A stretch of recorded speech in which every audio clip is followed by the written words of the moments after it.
Welcome to the Facts and the Furious, the podcast covering science or lack thereof in the Fast and the Furious franchise. I'm Lisa Will. I'm a professor of physics and astronomy. And I'm Melissa Miller, a science writer and also the host of a science and Star Wars podcast called Star Warsologies. In this episode, The Facts and the Furious is going to cover the sixth movie, 2013's Fast & Furious 6. We'll also chat with a locations assistant who worked on this movie. She specifically worked on the car chase through London, but spoiler alert, it wasn't even filmed in London. We want to make sure we acknowledge the creative work of the actors who are still on strike right now, without whom we wouldn't have these amazing movies. Hopefully, just like the writers, they'll get a fair deal from the studios soon. Absolutely. All right, first up, let's dive into those physics questions.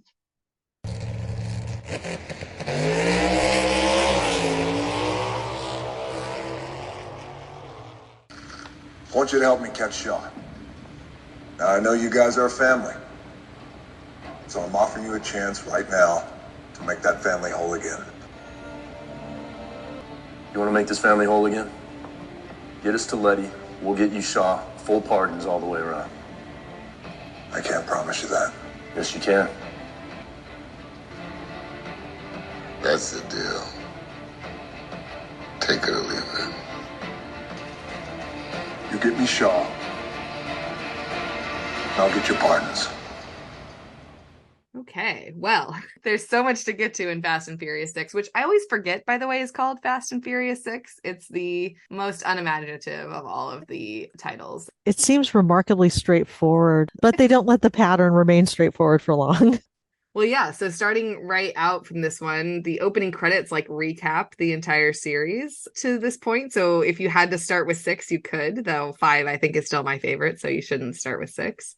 But do they have Tokyo Drift in the opening? No, because Tokyo Drift technically hasn't happened in our timeline, right? So yep, dun dun dun. I really love how they've just embraced the fact that we're just going out of order. Deal with it. Yep, exactly. The final scene, I think it's even just during the credits or whatever, Tokyo Drift, the crash at the end of 3 happens. It at least places it in timeline with it finally, as opposed to just teasing Han. Oh, maybe I'll go to Tokyo. What I did like going back and doing this rewatch, and we'll definitely cover it a lot next episode, after Paul Walker's death, they sort of retired Brian, our old life is done, sort of thing. And I'd forgotten that they planted the seeds for that right away here at the beginning of 6. Obviously, before they knew anything like that was going to happen, as soon as Mia has a baby, it's like their intention is to retire and be done with that. And obviously they get pulled back in. I like that because obviously you had to retcon some things. It was kind of nice to see the beginnings of it here.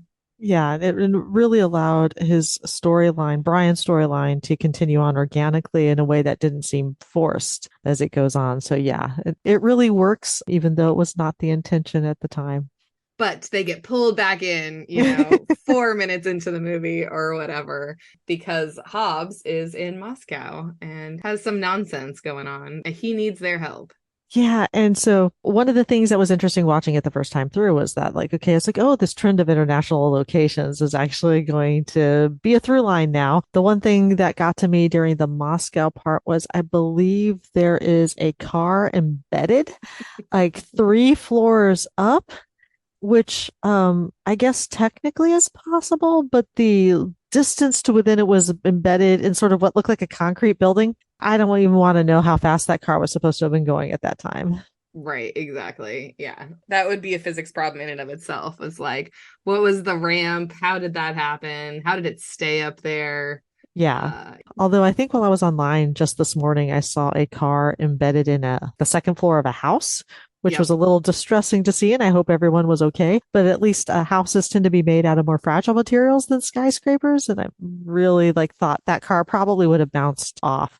So, of course, immediately in the movie, I'm looking at it going would that car actually make it 3 floors up and be embedded in that? Well, as we find out later, Owen Shaw and his team do have those sweet ramp race cars. So yes, maybe that is how that ended up there. Yeah, those flip cars, which I believe were built and designed just for this film. I don't know that you can go out and buy one of those flip cars. The temptation would be great if you could. Yeah, definitely. Honestly, I like Owen Shaw as a bad guy. I really like Six for that reason. Like he seems, maybe it's just because I think Luke Evans is super foxy. And so I want to see him in more things. But I just like him, and I like him as a bad guy, you know, and with all the retconning, people are in the family later in the movies and stuff like that. I feel like this is one that really sort of sticks out as being an interesting crew, and Yes. kind of I think it's Roman, of course, because he is the voice of the audience, pointing out that these are like the stunt double crew of, you know, the heroes we know and love. You know, there's a guy that kind of looks like Dom, and a guy that looks Yeah, like Brian, and a guy that kind of looks exactly. like Tej. And I don't know, I find this crew to actually be pretty charismatic as a group of Yeah. people. We don't see a lot of other cool crews that are memorable. Right. They're usually sort of singular bad guys, or in the case of Charlize Theron, really hot women being our villains. With bad haircuts. Yeah, that's its own separate physics discussion. Can't wait. But yes, they get roped back in. I honestly can't even remember the one line of why it has to be them, but it always has to be them, It always right? has to be them, and it usually involves something like, we'll scrub your record. They weren't fully their own sort of operative team yet. Yeah, no, and it makes sense. You have a baby, you decided you want to give up the, criminal life or whatever. Wouldn't it be nice to get your records wiped and head back to LA? So I get the temptation for them. They round up the usual suspects. Giselle and Han come back in, and Tej and Roman. So love to see the group back together. Yeah, and then the Letty of it all. I mean, we talked about it a little bit with our doctor, this whole amnesia thing, and, how she was even alive. They show a little bit more about her car crash. Yeah, and I have no claims whatsoever on how amnesia works, but that car crash, the way she's shown that she got blown clear of the car crash, it's still that sort of feeling of really. And then she was recovered, and then she was hospitalized, and like she had no identification on her whatsoever so that people could find her. She got found by the right bad guy so that no one knew where she was. Right. But it is one of those cases again where very likely if that sort of car crash happened and you were blown clear, at least they showed with her amnesia that she got injured, as opposed to these superheroes escaping unscathed like our crew normally does. So we'll give them Right. that did not look like a car explosion that you walk away from. Well, and what I really hit on this last time watching it was that Dom doesn't know she has amnesia. Like nobody talks about it. It's just here's some pictures of Letty alive. Their current, she's working with this group. It's not like, oh, she definitely has amnesia and she's working with this group, or, Hobbs is working her as a double agent or something like that. Like, so what do they think? Maybe the one line that was in there at some point got cut for time or something like that. But I was like, wait, what does he actually think? Do they think she has amnesia this whole time? I don't feel like it's not a soap opera world, or maybe it is. Maybe it There's not is. that much amnesia. Yeah, I know. Growing up with the soap operas on in the background in summertime and during the day when you're home from school, it's like Right. I really thought amnesia occurred a lot. Yeah. So yeah, maybe this is sort of a soap opera world. And it could just be one of those cases where they didn't want the audience to know just yet, so therefore our crew couldn't know. It's a Right. storytelling device. What I do like is that in that first car chase scene, which I don't even remember, it's like, oh, Shaw and his crew are hitting something in London, and so the other team has to race there, and that's when they get those flip cars. But what I really like is that I think Dom recognizes Letty's driving. Yes. That's actually kind of sweet. I know. And it also, like, everybody has a style. And you could imagine that. I think we always talk about how Brian's very reactive in the car, but Dom is just like nothing bothers him. He's just very stoic. And maybe that comes out in their driving. Yeah, I like that. And it actually, even as silly as it seems, like it actually tracks for those characters. It does. Like you would see a car and probably the car itself, and then the way it took that left turn at the last second, you'd be like, that's my girl. That's right. That's right. So yeah, almost romantic from Dominic Toretto, I have to say. And then she shoots him, which I also enjoy. She shoots him in the shoulder and it doesn't seem to bother him at all. There's just Nope. sort of minimal reaction. So once again, our enhanced human superhero vibe from Dom there.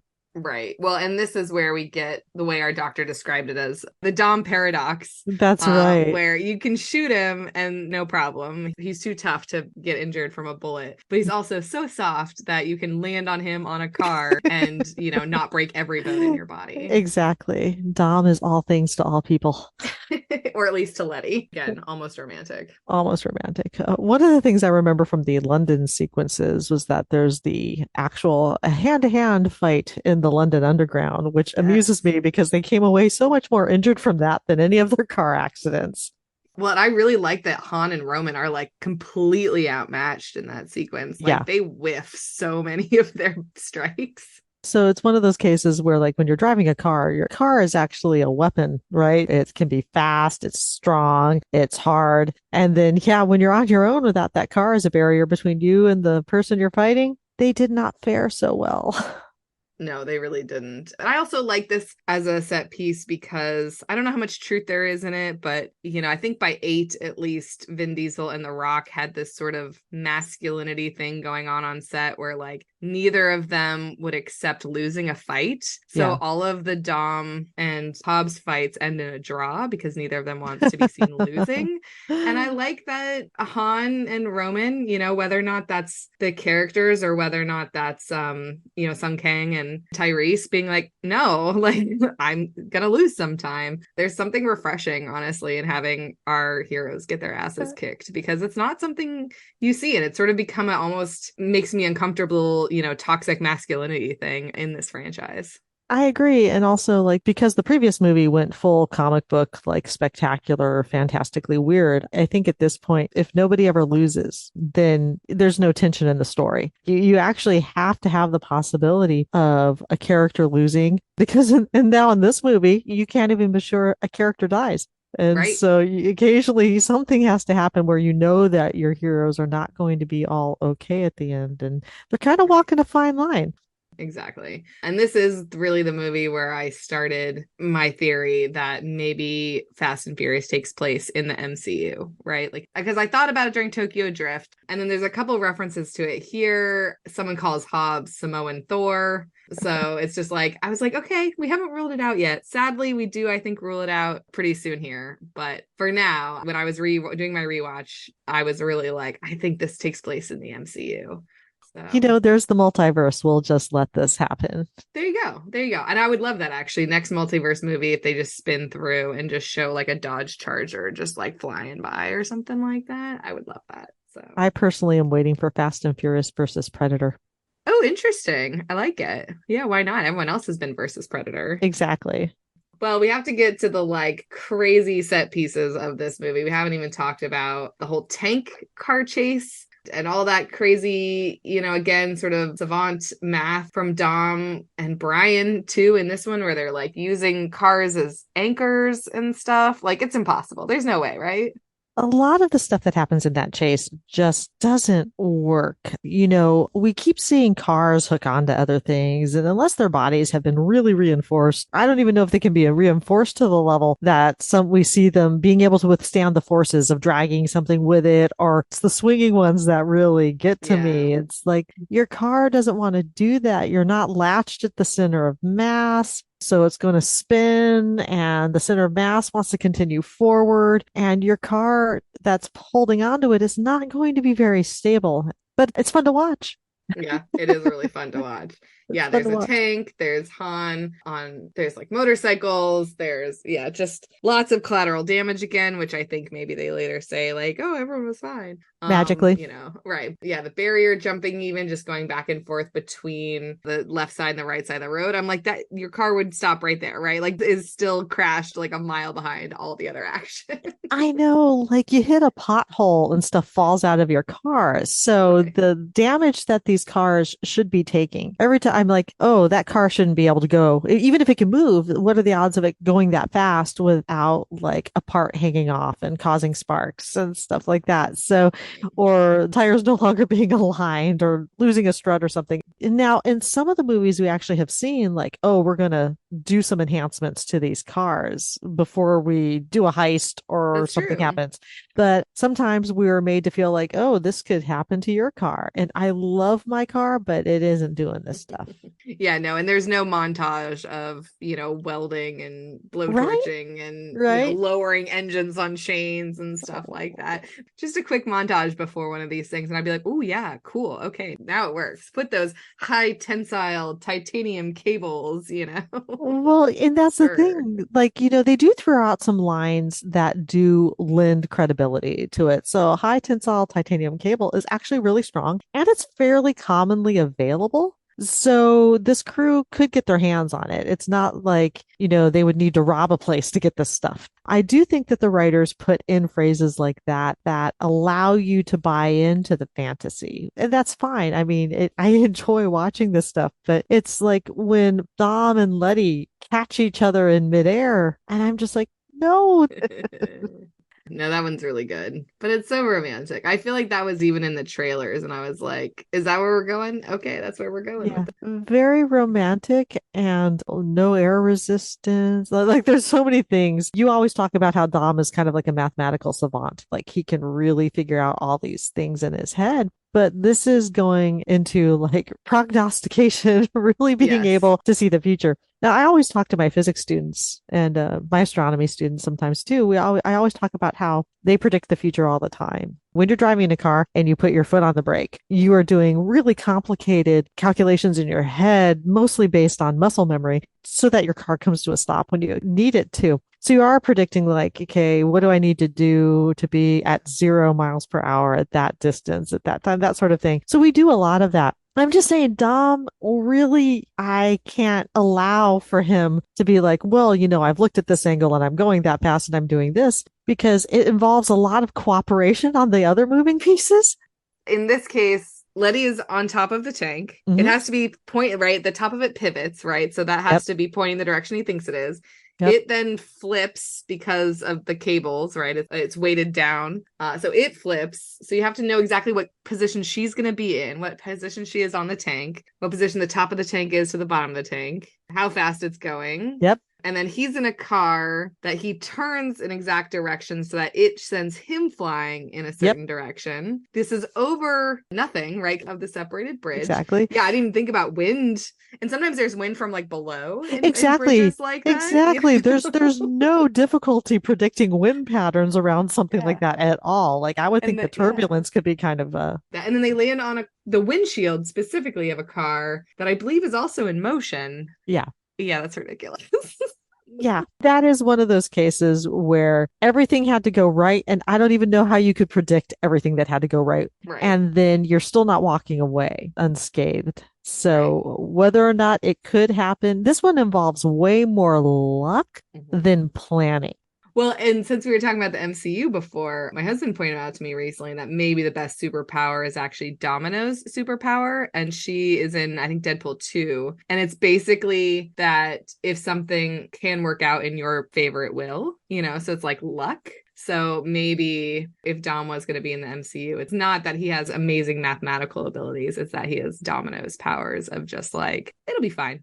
Another just chosen one archetype because we need him to keep going. He will keep going.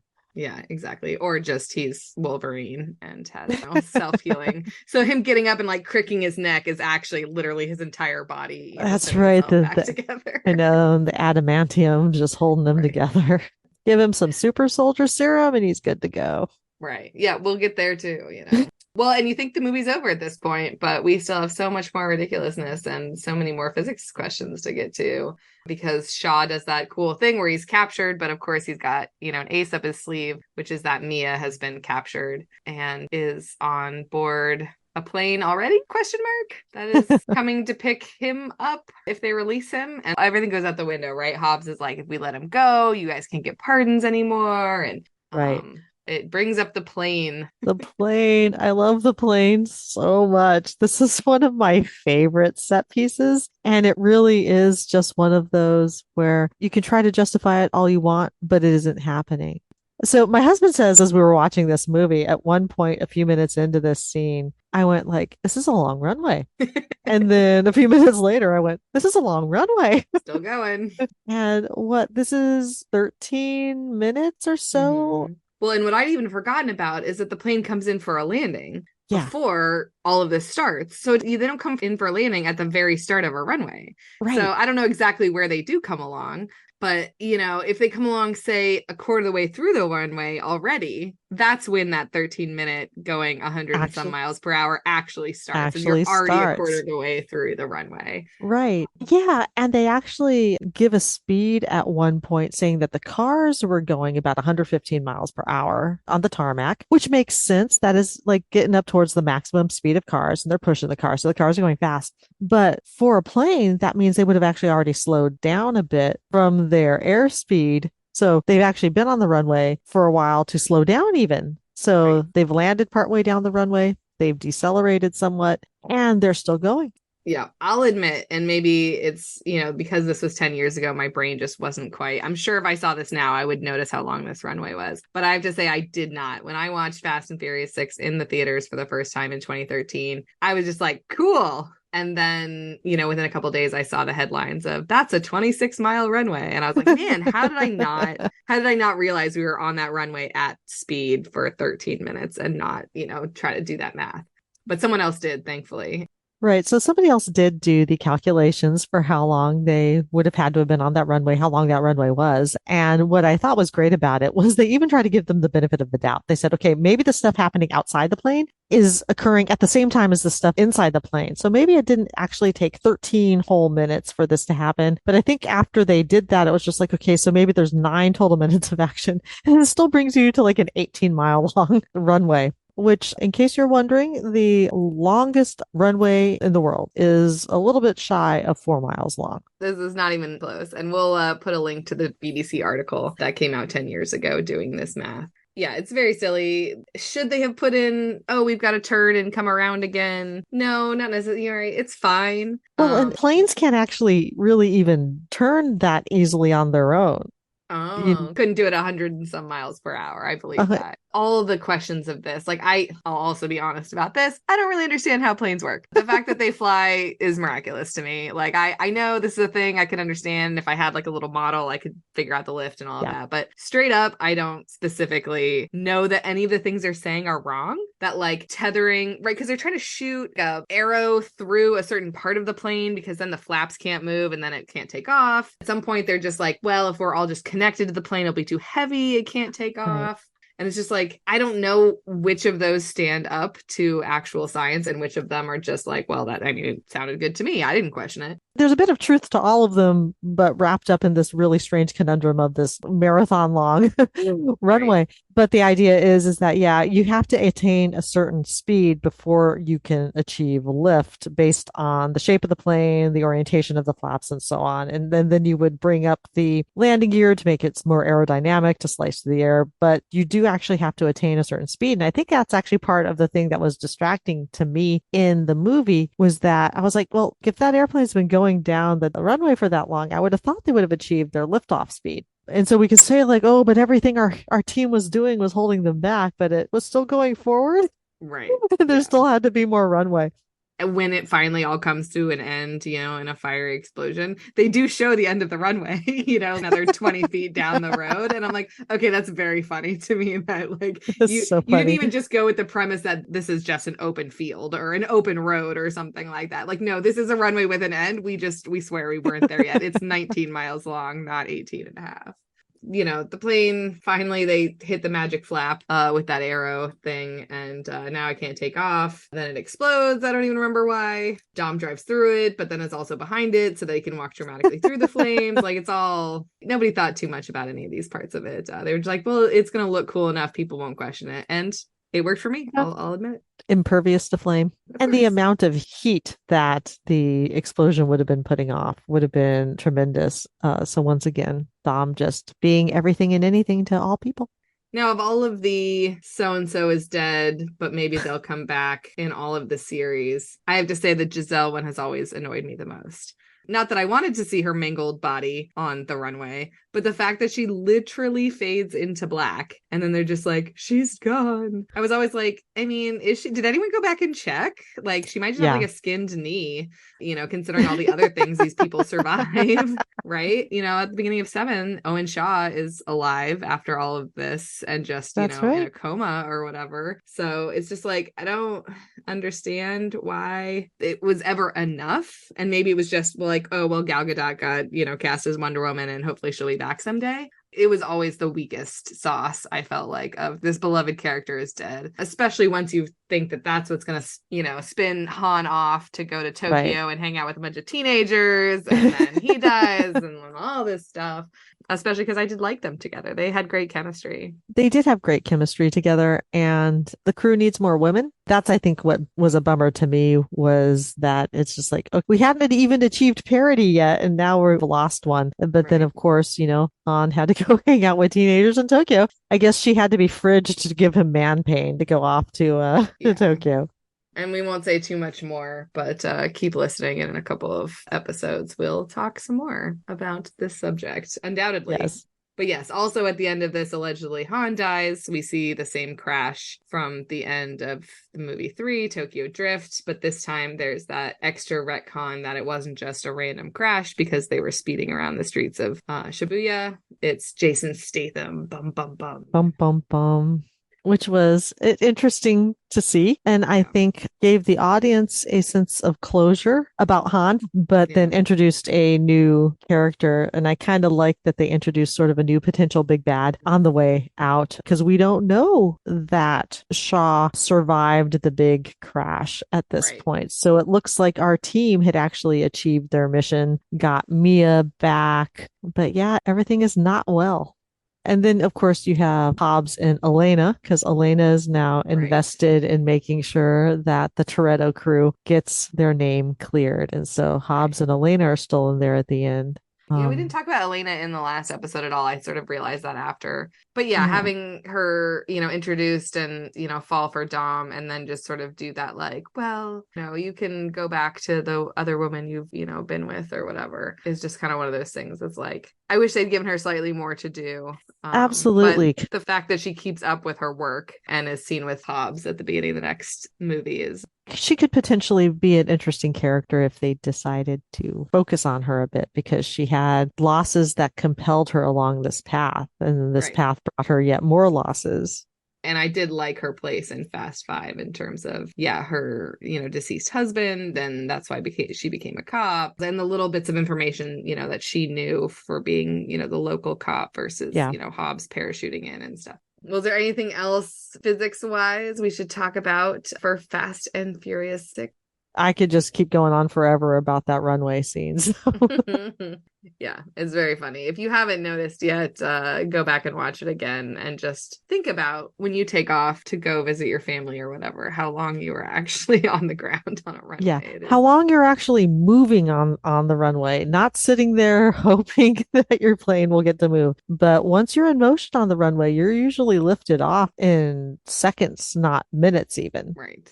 That being said, I wouldn't have edited it any differently. Absolutely not. And I think what's interesting is you said while you were in the theater, you didn't notice how long the time was, how long the runway was. Whereas I came to this franchise as a pandemic watch, so watch them at home. And I do have to wonder if I would have been in the audience in the theater, would I have noticed it as much? And honestly, I probably would have, because I'm a nerd like that. But I think I still wouldn't have let that bother me. And then I would have probably gone home and said, I wonder if anyone did any calculations. No, and I think for me, it's just a strictly timing. Like, this might have actually been one of the things that first got me started thinking about science questions and equations and stuff like that. The fact that I missed this one is a little bit of a disappointment, in my memory. I'm like, come on, how did I not notice? Certainly, I've seen 7, 8, Hobbs and Shaw, 9, and 10, and had questions in the theater, but still enjoyed myself and cheered and all that kind of stuff, even through it. Yeah, I think for this one, at first I was trying to do the mental leap, like, well, maybe they have done a very gentle, large radius of curvature turn and we just haven't noticed it. But then after a while, you just had to give up. Right. Yep. Just enjoy it. It's true. So hopefully all of our listeners enjoyed watching Six again, because it's one I don't think about all that often. I'll be honest. Like five, really up the stakes. And then seven, obviously, I think a lot about, and the newer movies, but I kind of forget about six from time to time. But I really enjoyed it, start to finish. Yeah, and you aren't alone in that feeling. When we take a look at Rotten Tomatoes, the tomato meter was 71% and the audience meter was 84%. And the critics' consensus one sentence review with high octane humor and terrific action scenes, Fast and Furious 6 builds upon the winning blockbuster formula that made Fast 5 a critical commercial success. I did actually note in my rewatch some like decent acting beats in this one too. And I think that's really why Owen Shaw sticks out to me as a good bad guy, is that Luke Evans gets the assignment. Like you can be sort of campy as the bad guy in a Fast and Furious movie, but he seems menacing. He seems threatening. He seems creepy. When they do the reveal that Gina Carano's character has been on his side the whole time, like that surprises me probably every time I see it. There's a lot in here in terms of the writing and the acting and stuff like that too. So I'm glad to see that it has a decent score in that regard. Cool. Well, let's go ahead and get into our interview.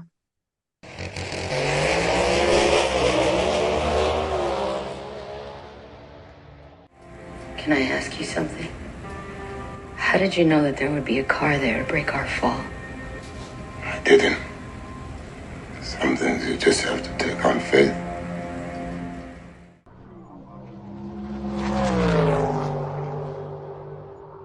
In this episode, The Facts and the Furious is going to chat about locations in the saga. Our expert today is Kerry Patten, a locations assistant. Welcome, Terry. Hello, nice to meet you both. We're really excited to dig into your job. Tell us a little bit about what goes into location scouting and assistance and how you ended up working on Fast and Furious 6.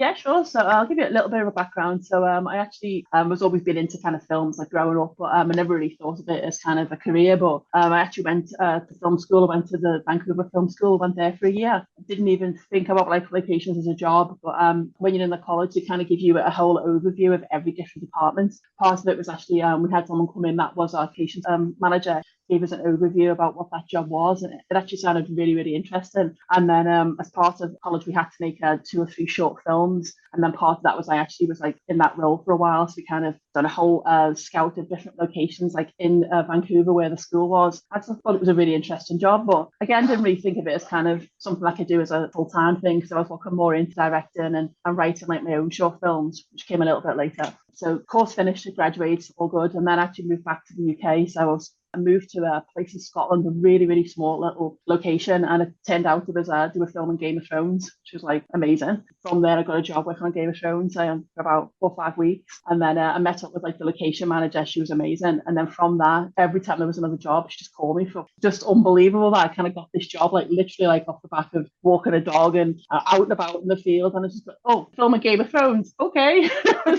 So basically, I would always say like you're always ready, because you really never know when these like jobs can come up. I had a resume ready, I had a website ready, and I was literally like, I can start tomorrow, because I wasn't working at the time. And it was like, great. And I had all this prep done beforehand, and literally just came across this job. But if I hadn't been prepped, it wouldn't have worked, because I had to start the next day. So that's definitely how I would say, just be prepared, because like they always want you to start like it's literally used within like a week, or most of the time it's within a few days. It's a fast industry, literally. So from that job, I'd actually moved up to Glasgow, and I got a phone call saying, "Can you work on this new film we're doing, Fast and Furious?" Okay, cool. I just got a phone call from the location manager saying I'd been recommended from this other location manager, and would I be interested in doing like a location scout for the film. That is an amazing advice. Anyway, just to be open to opportunities as they come, but you got to be prepared to grab those opportunities. Exactly. I find like at the moment, one of the most difficult thing is if you're, I call it like a contract work in the UK, but like if you're in like a permanent job, you can't just like quit your job for like 4 days for a shoot. So it's actually quite difficult to kind of like sustain a full-time career doing it, unless you're prepared to move around a lot, because like in the UK, you could be on a shoot that's in Glasgow for 3 days, and then like the next part of the shoot is in London for 3 days. And you've got to be able to do a lot of traveling in between. So I would always say, like, make sure you've got like a car, make sure you're mobile. It can really change. You can go from like, a 3-day shoot to like a 5-day shoot. And then, for example, on Game of Thrones, it was like you started off, in a little place called Doon in Scotland, and then it went over to Dublin as Belfast. So it's another country altogether. So you got to kind of like totally like move and stuff to do that. So I'd say you've got to be open and you've got to be kind of flexible on like where you're going to be working for your next position. So you just worked on the UK part of Fast and Furious 6, right? Because they, of course, start traveling around to more and more places. Exactly. So what I would say is, like, most of the time, like, they do have the senior location manager, and most of the time they kind of do go with the project. So it could be anywhere in the world and stuff. But also they'll also have location managers in the different countries. So for me, I was working with the guy that was like the UK-based guy, and he knew me from like another location manager, but she'd also worked on projects all over the world for the same production. So for me, it was actually just based in Glasgow, but it was actually doubling for London. So, but the reasons are basically just because it's so expensive to film in London, but it's like, I can't tell you the exact amount, but I'm saying it's a lot cheaper to film in Glasgow. Yeah, we can definitely get right into that, because I know the ones that I recognize are definitely like Canada instead of the US, right? Toronto is always New York City. The silliest ones are Psych is supposed to be in Santa Barbara, which is like Southern California, but very clearly in the Northwest. So those sorts of things, you can usually see them. And I'm just not familiar enough with London to be able to know that wasn't London. Yeah, exactly. And the shoot that we did was for London, but it also doubled for places in America too. So I worked on World War Z, and that was supposed to be Philadelphia, but it actually does, like, the architecture is actually quite similar. So, and obviously it was a hell of a lot cheaper than to Philadelphia did that one. And I also worked on Cloud Atlas. And that actually was a double from San Francisco. We had some streets that were really, really steep, and it was just a little section of the movie. So we did that for like a day or so. But it's kind of cool because they have they change all the cars, they change all the street signs, they change all the, because obviously it's on the wrong side of the road too. So they change all these things, and it's like you can just sit there like, well, that wouldn't be right, that wouldn't be right. Yeah, it's kind of cool. And as we go on to the details section on IMDb, you can just click on locations, and it'll give you a list of all the locations where it was filmed. So that's always good if you're ever interested in digging a little bit deeper into where it was filmed.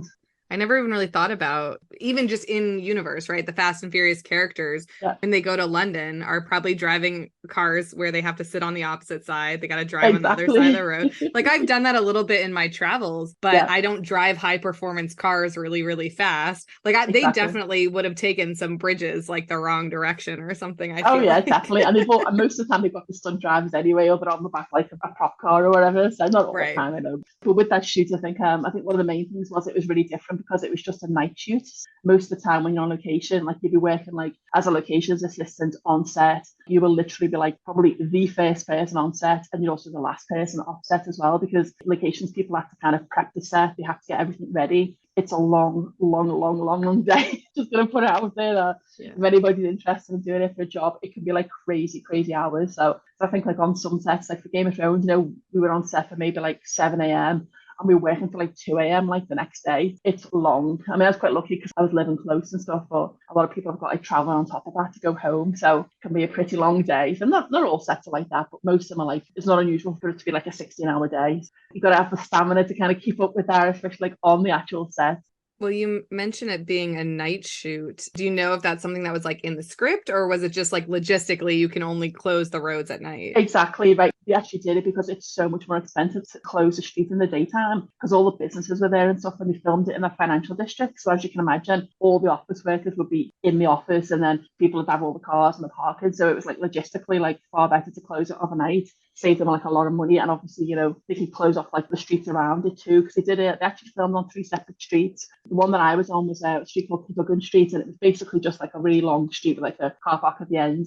So part of my job was like the location manager phoned me up and said like, we need location photos for this specific street and the streets around it. I didn't realise at first, and I just went in the daytime, and I'm like, my job's done. And then he like messaged me back and was like, actually no, it needs to be like overnight. And I was like, oh. So I had to kind of go back at like 11 o'clock at night and like reshoot the whole thing again. And he gave me like specific examples, all these different street corners, and it was a really big long street, and basically I had to film it from the very top to the very bottom, including all the side streets, and kind of do like a front, like a back, like west facing, north facing. I had to make sure I can make up all the street lights that they have, because they're like practical lighting, and so much goes into it. And it was just for like one street. And like we had like 3 other streets, and you had 2 other people doing like the other 2 streets that they used. And like normally, like on a scout, you go around, you'd have an idea of what they were looking for, and you'd say, I've got an example of like 5 places that would work really well. But in this example, they'd already scouted that out before. They'd been on like a tech scout, and then they said to me, this is the street that we think we're going to use. Go up and take all the photographs. So it was more of a location scout job rather than a locations assistant. So a little bit different, but still in the same department. So you mentioned taking photographs in preparation for the shoot. What other things fall under the role of your position when you're looking at locations? When you're on location scout, it really is like specifically for me, like it would be a little bit different if you went on like a tech scout. That would be very different, because if you go on a tech scout, that's different from a locations photographer. And basically what that would be is, what you'd normally do is, like, say for example, you get the script, you read the script, and it's got like, there's going to be a huge car chase and there's going to be like 10 cars blown up, and you're like, okay, great. The director's like, okay, great, this is what I want. They speak to like all the different departments. Location woman comes in at the end and says, okay, think of all the logistic things that we need to do with this. The street needs to be closed. How many people do we need like on sets to kind of cordon it off? Do we need security? People who are like living around there, do they need to come onto the set? Honestly, that list goes on and on. And honestly, you would not believe how much goes into just doing one single thing. Even like posting like the flyers up and all the things that we're going to be filming on this specific day between this specific time. That can just take hours alone, just kind of putting them all around the city. I mean, it's just like, that's a stupid example, but there's so many things like that goes into just doing that shot. And then you've got the health and safety, you've got like all the ambulances on site, because you've got all the stunt coordinators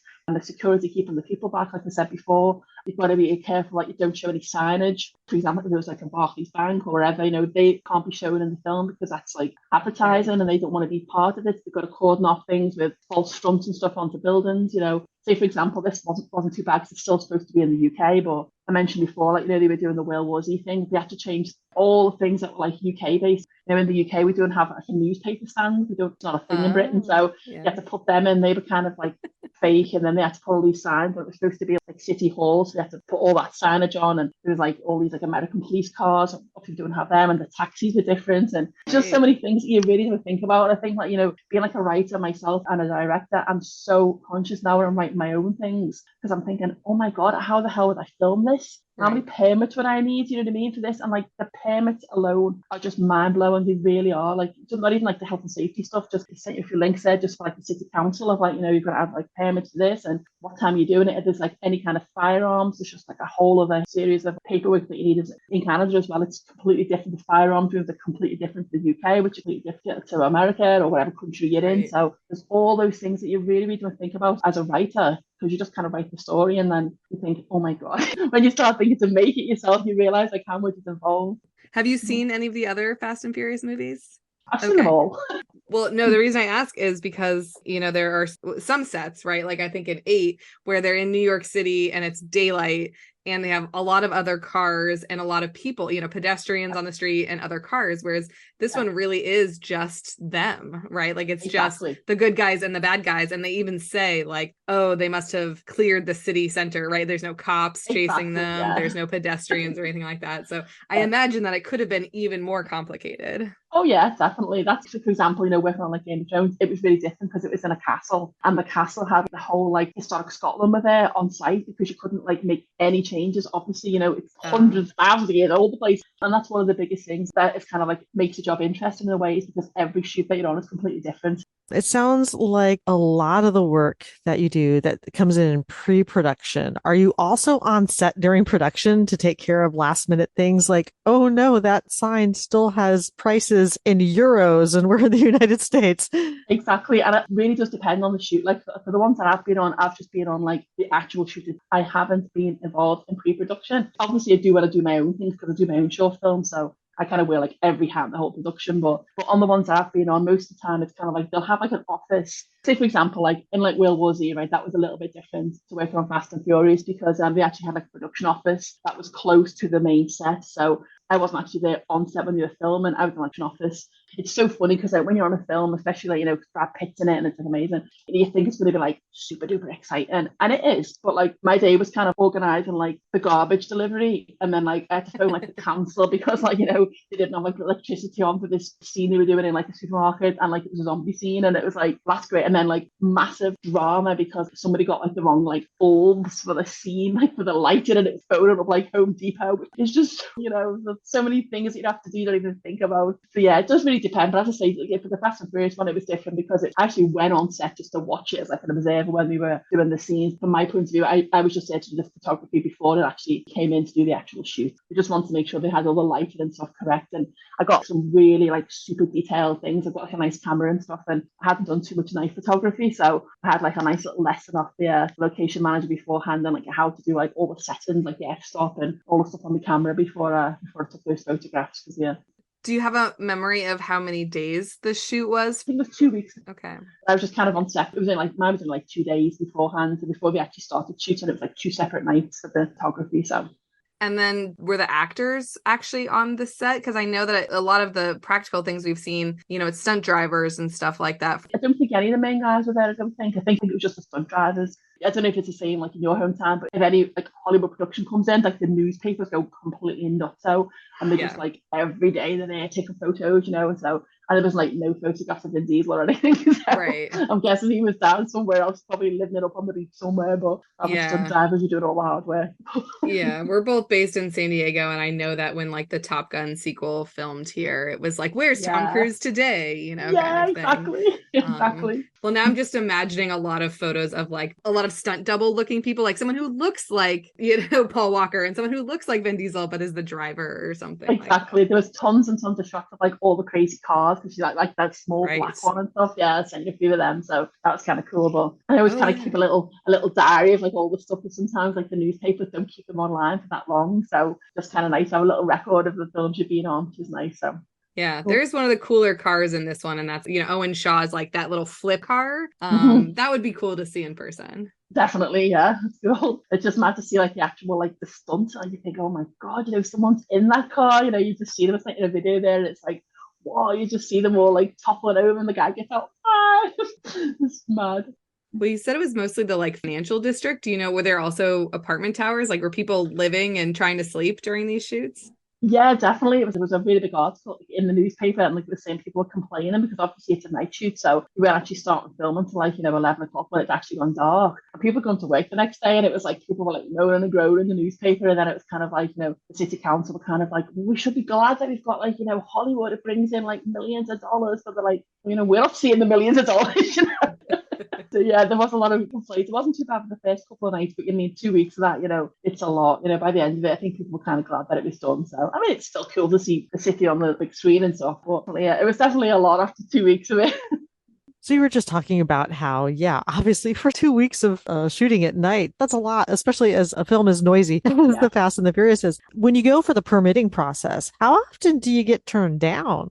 I'll be honest with one, like on my pay grade, I'm not really involved in like the actual like negotiating stuff. It's more like the location manager. But I would say like most of the time we do get it because it does bring in a lot of money for the city. And especially like most of the time, all the big films are done in London. But like all the regional centres come from Liverpool originally, so Liverpool became like a big hub for like the film industry, and it does bring in like a lot of money, and it's good advertising for the city as well. So when people kind of see that it can double for so many different places, so you get more like productions coming in. So obviously those productions have to stay in the hotels, and they're spending money in the city. So most of the time the city council is kind of open for it, I would say. But some places have definitely been a bit more burnt than others, I would say. But for me, it's like I've mostly worked in like Glasgow or Liverpool, which are both places I've lived. I watched the extra video with Fast and Furious 8, which is the one that takes place in New York City, right? With the zombie cars. Is that right, Lisa? Yeah, okay. And it was like, they actually got to film in New York City in the day, including Times Square. And they knew how rare that was. And it would literally be, they didn't close the roads. They just closed the roads for like 5 minutes at a time. So they held back traffic. You had 3 blocks to drive. You could do it maybe twice. And then they opened the road again. But, the logistics of that for New York City, I can't even imagine being in town town that day. Exactly. And plus, like, back in the day, I mean, I love horror movies, and you see some of the talk about like gung ho, some of the producers back in the day. I mean, they just not get away with that now because it was kind of like, Right. they just go out and shoot, they don't care. But it's like, it's so different now compared to like back in the days. And we always kind of like, you really instill that to us in film school too. I mean, don't just be going out. Like in Vancouver, they actually had an issue where some students were making a short film and they were like, these like fake guns, and like someone just like phoned the police, and they were like, there's like a shootout in like the park, and it was like, yeah, they were just like making a movie. So they're all like, don't be messing around with, like, don't be doing it without the permits. You're currently working in Vancouver. I know that Vancouver fills in for a lot of different things. I'm sure there's some I don't even know. That's the thing, is like, unless you zoom out, right? Then I'm going to have to watch this sequence again because, I feel like there are some shots where like, okay, I know that's London because, there's the Eye or there's, Big Ben or there's Piccadilly Circus or something like that. But as soon as you zoom in, it's just, buildings or whatever. Exactly. That's it, definitely. And in that like specific sequence, it's actually a really tall buildings on both sides, so you couldn't really tell what it was. And I think that's probably why they've done it too. They had like, the car park at the end, and then the two really tall buildings all the way down that street. So I guess that's why they filmed it, because you really couldn't tell. So It is funny though, because in this movie, it's one of the things that distracts me because I've been in Piccadilly Circus and it's like the odds of cars ever getting to go that fast through there is zero. So I'm like, they must have actually filmed this somewhere else after this establishing shot. And you can spot it. And when you live in city, for a lot of years, you watch all the movies. That's like Glasgow, that's Liverpool, that's one you can totally like pick all the places because you know them really well. Oh, yeah, that's a good question, actually. We usually ask our guests is, do you know too much that you can't enjoy movies the same way? Do you see it everywhere? You live in Vancouver, does it take you out of it to like, oh, I'm supposed to be on this alien planet, but like that's obviously, outside my apartment building? I mean, a little bit, because I'm like a massive fan of the X-Files, right? So I love the X-Files, and it's so funny, right? Because every location, you just know it from Vancouver. So I rewatch them now, and it's kind of like, they always show this like sign called like Save on Meats. It's a really famous sign, and like honestly, you see it in like so many. It's like a neon sign of like a butcher shop, but it's like on Hastings. It's like every time you see it, you just go, "Oh my god, are you filming at that location again?" So you totally recognize them. But I would say, like, I mean, to me, a lot of people ask that because I work in animation as well as live action, and people ask that quite a lot. And like for me, it's like it doesn't take me out of it. It actually really helps because I'm also like a creator myself, so you're really aware of it. It doesn't stop you being creative. It just makes you realize that you've got far more chance of things getting made if it doesn't have like 50 locations, because you don't realize until you work in locations how much work and effort it takes to move the logistics. Like on Where Was He, we had like 4 locations in like 2 days, and just the whole thing of getting the trucks, people, security, generator, unbelievable. And it's like that might be like 4 lines in your script that could take days and days and days. You don't realize that when you're writing yourself. I mean, as we said, many things escalate throughout the movies, Exactly. Car chases and where they go and how many people are in their crew and how many people have died and come back to life, but also the number of locations they go to, right? Like the first movie is 100% in LA or, LA County. The second one is 100% around Miami. And then the third one is all in Tokyo. And then after that, especially with 5 on, it's just like, how many different places can we get to? It's got to be like 1 per act. Exactly. I think they've got a bigger budget than most normal people who do shoots. Yeah. They've got like a crazy budget. We'd have to have like so many places that they can film in. But I would say like most of them will have probably 4 or 5 or 6 even. They'll probably have like a key location person for every place that they film in. It just depends on the budget, really. Like, I mean, Fast and Furious got such a huge budget, they can afford to have people in every place that they go to, I'm sure. So right. Yeah, it's not something their writers, I guess, feel bound to kind of constrain themselves on. Exactly.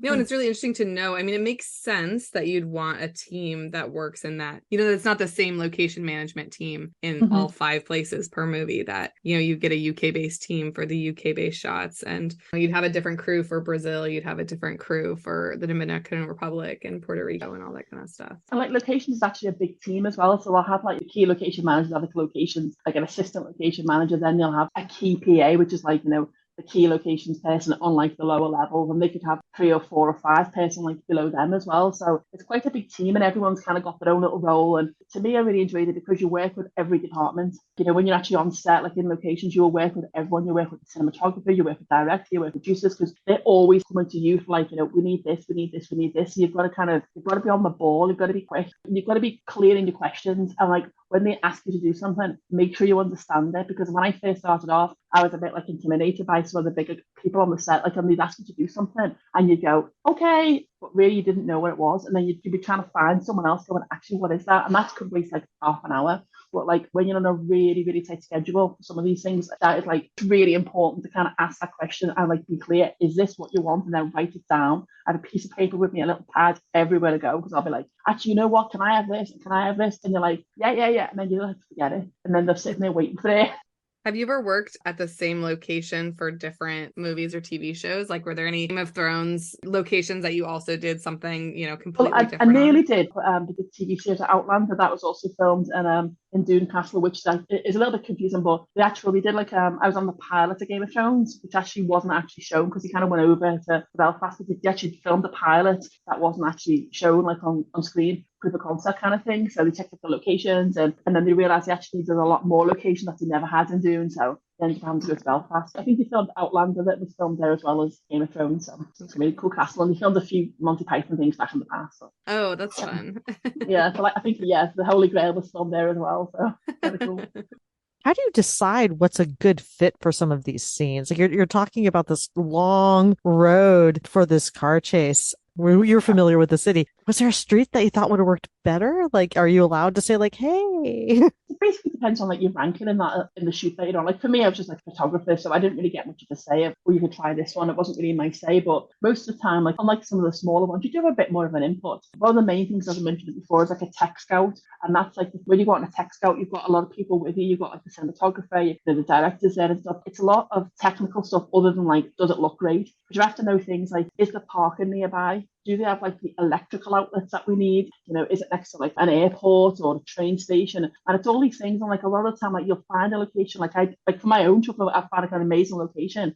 And then you realize, you're on like a flight path, you didn't even think about it. And you're trying to do a shoot and they got a plane going over, or they're doing road works in the back when you're filming. So I think that's one of the biggest things that you really don't think about. You might see a location that looks amazing, but if it doesn't have all those things and you've got to have like the parking is 5 mile away, nobody wants to be doing that when you're in between takes, or got to like do a 5 mile journey back to get yourself a cup of tea.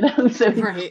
Well, yeah, and at some point in Fast and Furious 6, some of the actors must have at least been in actual London, right? Because they do show them running around the streets. There's that whole fight in the London Underground and stuff like that. Yeah, and it just depends on like the director and what the schedule is. I mean, sometimes that can literally just be like, half a day shooting, but you don't know. Like on some things you'll see it. Like I've been in other films and you actually watch the movie afterwards, and it's literally like 30 seconds, and you're thinking, we were on like shoot for like 2 days to do that scene, and like when you actually see it in the movie, it's like you blink and it's gone, and you're just like, wow, So there's, all of this stuff in the UK, and then they're in Spain. At some point, that's where that NATO base is, and the whole plane takeoff sequence that lasts forever and stuff like that. But this one actually doesn't have that many locations compared to some of the later ones, where it seems like every 20 minutes they're introducing a whole new one.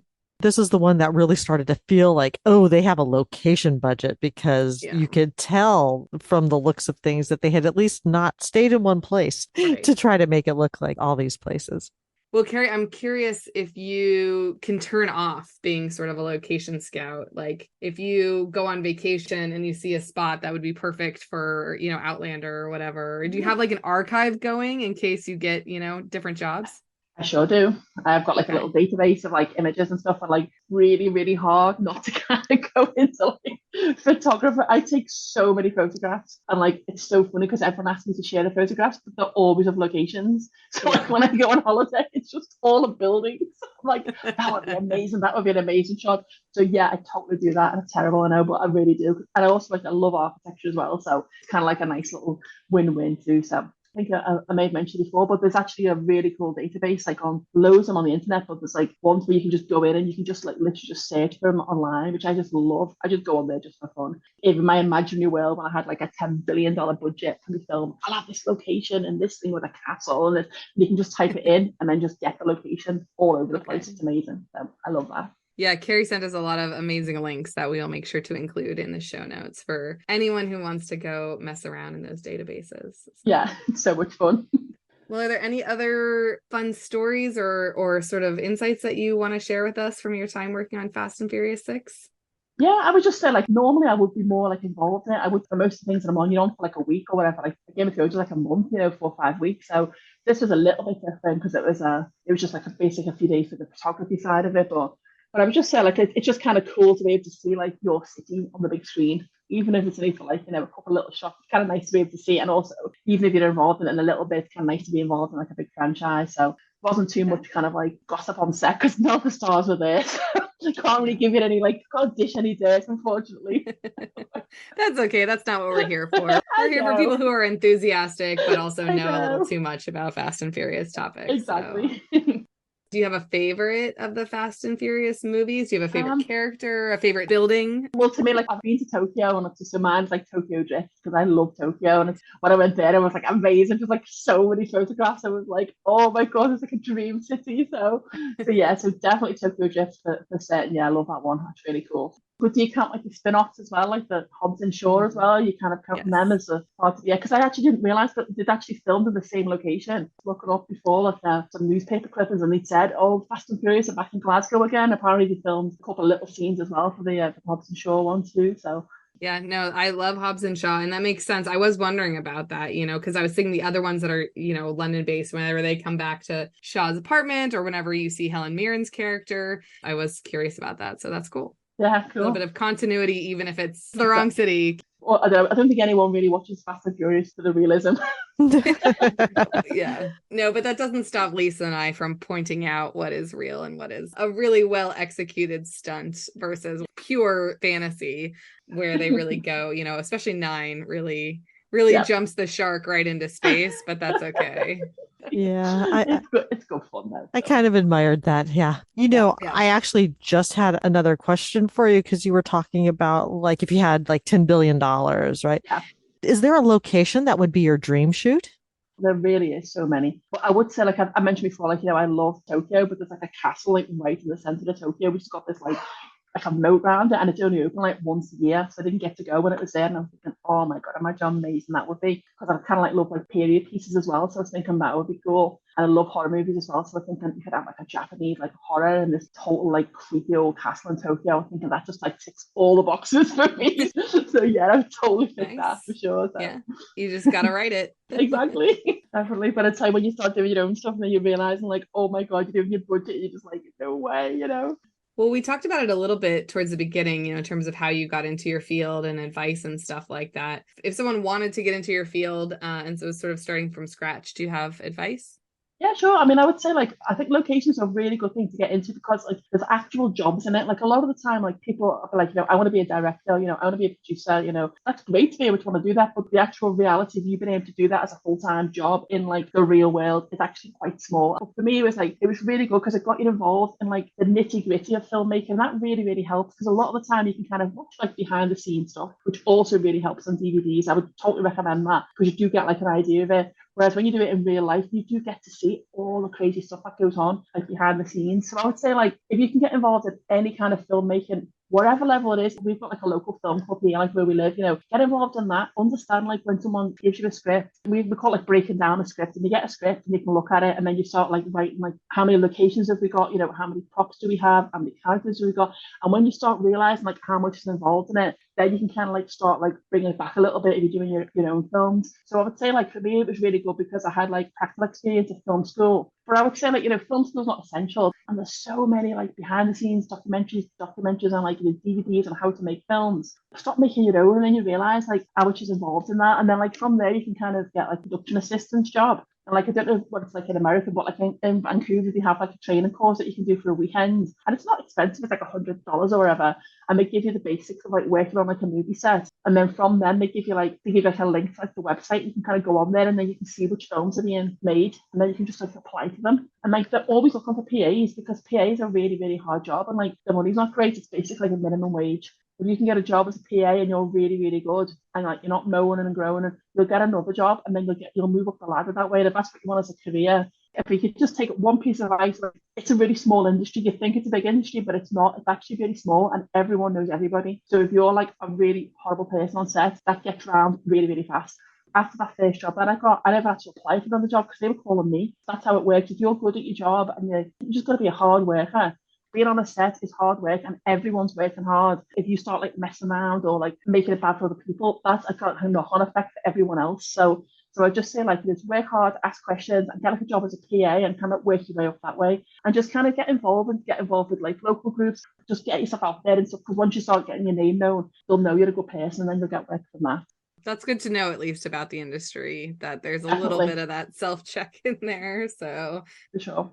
well, now I'm like, I'm ready. After the strike, maybe I should just head to Vancouver and try to get a PA job, because there's appealing about behind the scenes. I think it's the same thing as like, I like, knowing how magic tricks work. I like knowing what's happening on a movie set. Exactly. And then seeing the movie, Exactly. It's such a magical experience, And even like, on Fast and Furious, just seeing those cars like up close, you can see it on the telly or, on the cinema, but when you're like right there and you see how loud they are and kind of like the explosions, it's literally like another world. It's quite addictive in a way to kind of, once you've got a little taste of it, you kind of want to keep doing it, Well, yeah, and back in our first episode, we talked to someone who works at an automotive museum who said that whenever they have film cars in their museum, they're like celebrities. People come and take selfies with them and, can't get enough. For sure, the cars are characters. Well, definitely in that series, for sure, yeah. Well, we're going to share all of the like links and stuff like that you sent us and that we've mentioned. But if people want to find you on social media or sort of learn about what you're up to, is there some way they can do that? Yeah, sure. You can contact me through my website, which is zbearmedia.com. So you can just send me a message if you want like specific questions about locations, or I'm more than happy to help out with any links or any kind of bit more in-depth advice. Contact me anytime. Thank you so much. I think the job you do is so fascinating. So thank you for coming in and giving us some insight. Hey, no problem. Thanks for having me. It's been really nice having a chat. Street kid starts out stealing DVD players in East LA, ends up heisting $100 million in Rio. Not bad, huh? It's a good story, isn't it? And then I realized he has a weak spot. We all got a weak spot. You're loyal to a fault. Your code is about family, and that's great in the holidays, but it makes you predictable. And in our line of work, predictable means vulnerable, and that means I can reach out and break you whenever I want. At least when I go, I'll know what it's for. Take your crew and walk away. That's the only way you're gonna keep your family safe. Your brother never told you never threaten a man's family? It's a pretty stupid thing to do.